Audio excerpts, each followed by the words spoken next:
disorder instead of the life-threatening, it's going to kill you disorder. I mean, cardiovascular diseases, when I was a child, and it's probably still true, is the number one killer: obesity and heart problems and stroke problems.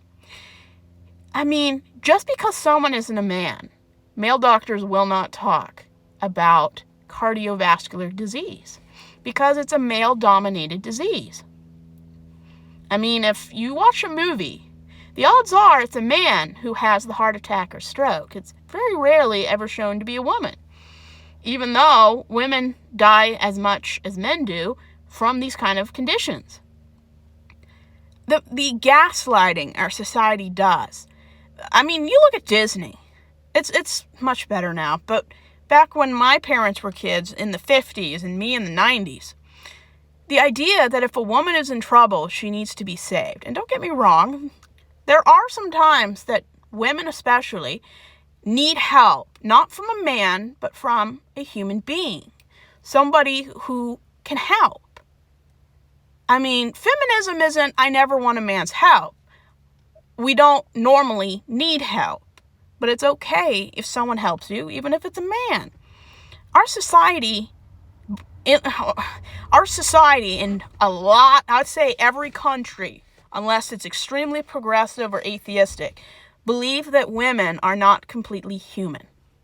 You look at Donald Trump. If he respected and believed women were human, fully human, with autonomy, with feelings, do you actually think he would assault and grope women? No. Because if you're born a man, you're believed, unless you are an animal or a pig, that you are worthy of respect just because you're a man. Women don't get that level of respect unless you're white or you have an extremely rare access to power, prestige, and money. And I grew up in a religion that believes that women are inferior. You look in the Bible. The only time a woman is mentioned in the Bible is if she is in an authority position because there is no male leader, and it's usually due to God punishing the Jews for some reason or another, or a woman caused chaos, and she's the reason why Israel is in sin or is being taken over by a pagan culture. There's a reason why it's called history and not herstory, because women, their names, unless you were a goddess or a leader in your own right, wouldn't even record king consorts up until after, if you believe Jesus was born. Very rarely were women ever recorded. Do you know how rare it is for someone like Cleopatra to even be remembered 2,000 years later? And organized religion dehumanizes and villainizes women. No matter of relief, food, water, and assistance organized religion does and gives back to people will never make up for the way organized religion views and has consistently abused women. I have never seen a female in any positions of senior leadership at any church I've gone to. It just doesn't happen. Baptists, it's in their creed, probably written on the wall somewhere in the top man's office, that listening to women speak is a judgment from God. Having a woman rule over men for any reason is an affront to their masculinity.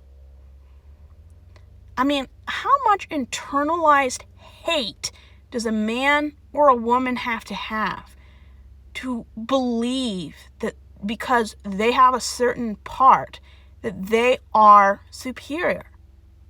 I mean, talk about the narcissism and the utter lack of empathy for a man to believe that he gets to be in charge because some male god that man made up to make them the seat of authority that they have some divine right to push women around and control women's bodies and reproductive organs.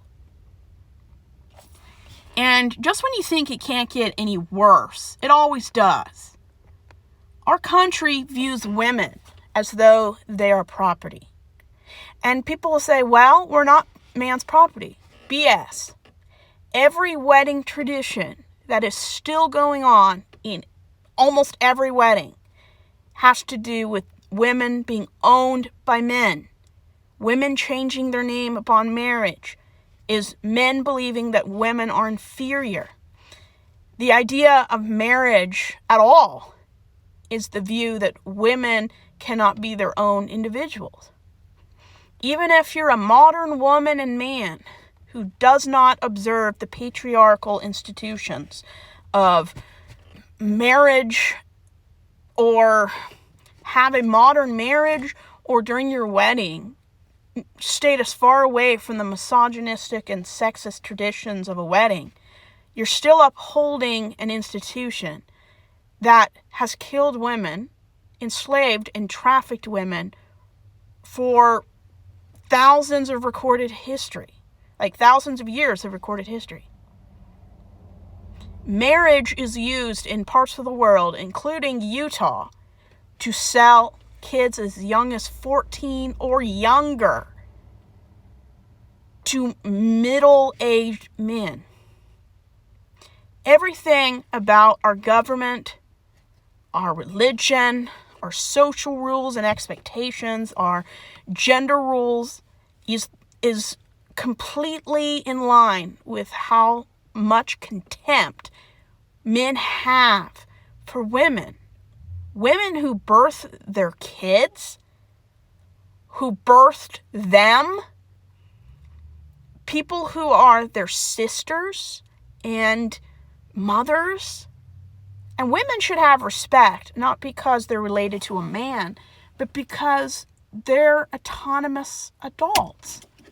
Even children have autonomy. That's why there are laws about not fooling around with kids. Where you can't hit kids. Because as a society, we view children as being autonomous. We view them as their mental faculties haven't yet matured, and that usually doesn't happen until right before you're 30. But we don't view children as though they're fully adult. We view them as someone who's passing through adolescence into adulthood.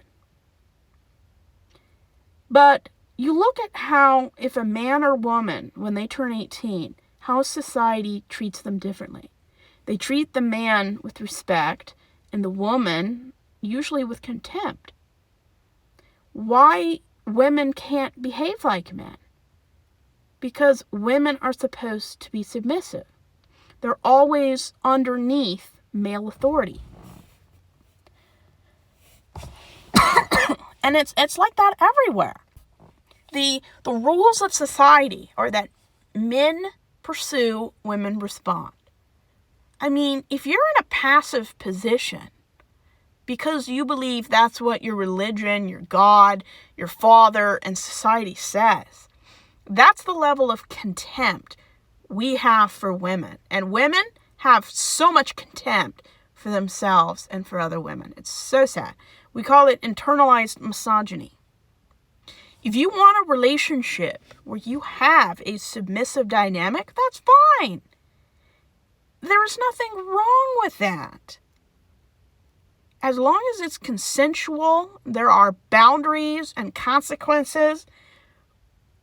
I don't care what people do. As long as you're 18, consenting enthusiastically, and you don't have any partners you're cheating on, I don't care what you do. But when women submit because that's the role that they've been told by secular and religious leaders they need to do, this is downright evil. Women aren't allowed to have their own agency. In America, we can't even have control over our uterus. They're now trying to make it illegal for certain birth controls and contraceptives. What's next? Making condoms and tampons illegal? Like,